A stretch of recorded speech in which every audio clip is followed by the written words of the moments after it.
എല്ലാവർക്കും എൻ്റെ വിനീത പ്രണാമം.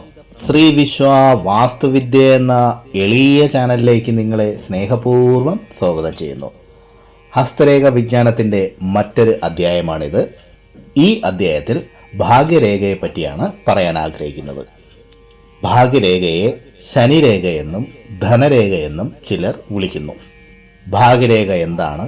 അതുപോലെ ചിലർക്ക് ഭാഗ്യരേഖ ഇല്ലാത്തവർ ഉണ്ടാകും. അവരുടെ സ്ഥിതി എന്തായിരിക്കും എന്നതിനെ പറ്റിയാണ് പറയാൻ ആഗ്രഹിക്കുന്നത്. ഹസ്തരേഖയുടെ എല്ലാ വീഡിയോകളിലും പറഞ്ഞു തുടങ്ങുന്നത് പോലെ ഇതിലും അത്യാവശ്യം അറിഞ്ഞിരിക്കേണ്ട രേഖകളെപ്പറ്റിയും മണ്ഡലങ്ങളെപ്പറ്റിയും പറയാം. ഇത് അറിഞ്ഞിരിക്കേണ്ടത് അത്യാവശ്യമാണ്. ഇതാണ് ലൈഫ് ലൈൻ അഥവാ ജീവൻ രേഖ. ഇതാണ് ഹെഡ് ലൈൻ അഥവാ ഹൃദയരേഖ. ഇതാണ് ബ്രെയിൻ ലൈൻ അഥവാ ബുദ്ധിരേഖ. ഇതാണ് ഫേറ്റ് ലൈൻ അഥവാ ഭാഗ്യരേഖ. അടുത്തത് ഇത് ബുധമണ്ഡലം, ഇത് സൂര്യമണ്ഡലം, ഇത് ശനിമണ്ഡലം, ഇത് ബൃഹസ്പതി മണ്ഡലം അഥവാ ഗുരുമണ്ഡലം, ഇത് ചന്ദ്രമണ്ഡലം, ഇത് ചൊവ്വാമണ്ഡലങ്ങൾ, ഇത് ശുക്രമണ്ഡലം, ഇത് കേതുമണ്ഡലം, ഇത് രാഹുമണ്ഡലം. ഇനി വിഷയത്തിലേക്ക് വരാം. ഭാഗ്യരേഖ ഇതുപോലെ മണിബന്ധത്തിൽ നിന്ന് തുടങ്ങി ശനിമണ്ഡലത്തിലേക്ക് എത്തിയിരിക്കുകയാണെങ്കിൽ മനസ്സിലാക്കേണ്ടത് പിതൃസമ്പത്തിൽ നിന്നും ധനവാനാകും. ഇവർക്ക് തങ്ങളുടെ പാരമ്പര്യമായ കിട്ടിയ അഥവാ അപ്പൂപ്പൻ തുടങ്ങി വച്ച ബിസിനസ് ഏറ്റെടുക്കാനോ അല്ലെങ്കിൽ പിതാവ് തുടങ്ങി വച്ച ബിസിനസ് ഏറ്റെടുത്ത് നടത്തുവാനുള്ള ഭാഗ്യം ലഭിക്കും. ഇവർ പൈതൃക സമ്പത്തിനെ അനുഭവിക്കുകയും ഉയരത്തിലേക്ക് കൊണ്ടുപോവുകയും ചെയ്യും.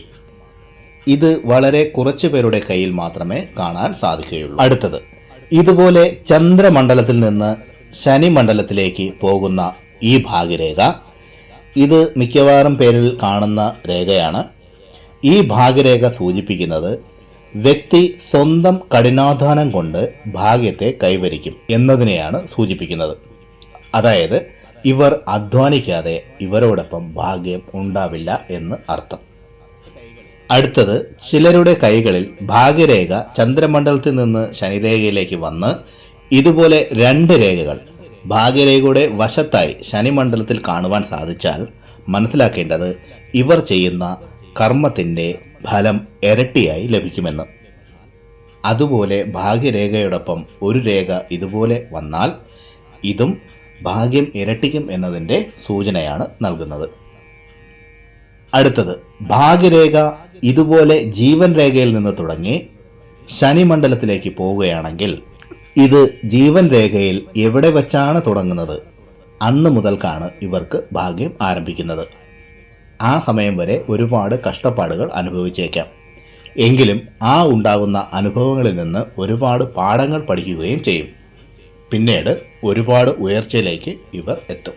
അടുത്തത് ഭാഗ്യരേഖയിൽ ഇതുപോലെ ഒരു ശാഖ ബൃഹസ്പതി മണ്ഡലത്തിലേക്ക് പോവുകയാണെങ്കിൽ ഇതിൽ ശനിയുടെയും ഫലം ലഭിക്കും, ഗുരുവിൻ്റെയും ഫലം ലഭിക്കും. ആത്മീയ കാര്യങ്ങളിൽ ഇവർക്ക് രുചി വർദ്ധിക്കും. അതുപോലെ ഈ ശാഖ സൂര്യമണ്ഡലത്തിലേക്ക് പോയാലും ശുഭം തന്നെയാണ്. ഇതിൽ ശനിയുടെയും സൂര്യൻ്റെയും കൃപാകടാക്ഷം ലഭിക്കും. ഇവർ സർക്കാരിനോടൊപ്പം ബിസിനസ് ചെയ്തു എന്നിരിക്കും. അതായത് ഗവൺമെൻറ് കോൺട്രാക്റ്റ് എടുക്കുക, ഏതെങ്കിലും ഏജൻസിഷിപ്പ് ഗവൺമെൻറ്റിൽ നിന്ന് കിട്ടുക എന്നിങ്ങനെ. ഭാഗ്യരേഖയിൽ ഇതുപോലെ രണ്ട് രേഖ, ഒരെണ്ണം ബൃഹസ്പതിയുടെ പക്കലേക്കും ഒരെണ്ണം സൂര്യമണ്ഡലത്തിലേക്കും പോയാൽ ഇതിനെ രാജയോഗം എന്ന് വേണമെങ്കിലും പറയാം. ഇവർക്ക് ധർമ്മം, കർമ്മം എന്നിവയിൽ ശ്രദ്ധ ഒരുപോലെ ഉണ്ടായിരിക്കും. അതുപോലെ പ്രശസ്തിയും വർദ്ധിക്കും. രാജാവിനെ എല്ലാവരും ബഹുമാനിക്കുമല്ലോ. രാജാവ് ആത്മീയ കാര്യങ്ങളിലും കർമ്മത്തിലും ഒരുപോലെ ഇടപെടും. അതുപോലെയാകും ഇവരും. അടുത്തത് ശുക്രമണ്ഡലത്തിൽ നിന്നാണ് ഇതുപോലെ ഒരു ഭാഗ്യരേഖ ശനിമണ്ഡലത്തിലേക്ക് ചെന്നാൽ ഇത് ഭാര്യ വീട്ടിൽ നിന്ന് ധനം പ്രതീക്ഷിക്കാം എന്നതിനെ സൂചിപ്പിക്കുന്നു. സ്ത്രീധനം വാങ്ങും എന്നല്ല, ഭാര്യ വീട്ടുകാരുടെ ബിസിനസ് നോക്കുന്നതിനോ അതുപോലെ അവരുമായി ചേർന്ന് ഏതെങ്കിലും സംരംഭങ്ങൾ തുടങ്ങാനോ അവരുടെ പരിചയത്തിലൂടെയോ സഹായത്തോടെയോ ഉയർച്ച ഉണ്ടാകുമെന്നതിനെയാണ് ഇത് സൂചിപ്പിക്കുന്നത്. ഈ ഭാഗ്യരേഖയിൽ ഇതുപോലെ ഒരു രേഖ ചന്ദ്രമണ്ഡലത്തിൽ നിന്ന് ഭാഗ്യരേഖയിലേക്ക് വന്നാൽ ഇതിൽ ചന്ദ്രൻ്റെ ഗുണങ്ങളും ലഭിക്കും. അതായത് വിദേശത്ത് നിന്നും ധനലാഭം ലഭിക്കും. ഇനി ഭാഗ്യരേഖ ഇല്ലാത്തവരുടെ കാര്യങ്ങൾ കൂടി പറയാം. പ്രിയരെ, ഭാഗ്യരേഖ ഇല്ലാത്തത് ധനസമ്പത്തും പ്രശസ്തിയും നേടാൻ കഴിയാത്തവർ എന്ന് കരുതരുത്, ഭാഗ്യം ഇല്ലാത്തവരെന്നും കരുതരുത്. ബാക്കി രേഖകളും അതുപോലെ മണ്ഡലങ്ങളും ചില പ്രത്യേക ചിഹ്നങ്ങളും ശ്രദ്ധയോടെ വീക്ഷിക്കണം. അതുപോലെ മറ്റൊരു കാര്യം കൂടി പറയാം. ഭാഗ്യരേഖ ഉണ്ടെങ്കിലും ഈ പറഞ്ഞ മുഴുവനും ലഭിക്കണമെന്നും ഇല്ല. അതും നേരത്തെ പറഞ്ഞതുപോലെ മണ്ഡലങ്ങളെയും രേഖകളെയും സസൂക്ഷ്മം വീക്ഷിക്കണം. പ്രിയരെ, ഈ അധ്യായത്തിൽ പറഞ്ഞ കാര്യങ്ങൾ നിങ്ങൾക്ക് പ്രയോജനപ്രദമായി എന്ന് ഞാൻ വിശ്വസിക്കുന്നു. ഇഷ്ടമായെങ്കിൽ ലൈക്ക് ചെയ്ത് എന്നെ അറിയിക്കുക. നിങ്ങളുടെ ഇഷ്ടദേവൻ്റെ പേര് കമൻറ്റ് ബോക്സിൽ എഴുതാനും മറ്റുള്ളവർക്ക് പ്രയോജനപ്പെടുന്ന രീതിയിൽ എന്തെങ്കിലും ഉണ്ടെങ്കിൽ ഷെയർ ചെയ്യാനും ഈ ചാനലിലെ പഴയ വീഡിയോകളും കാണുക.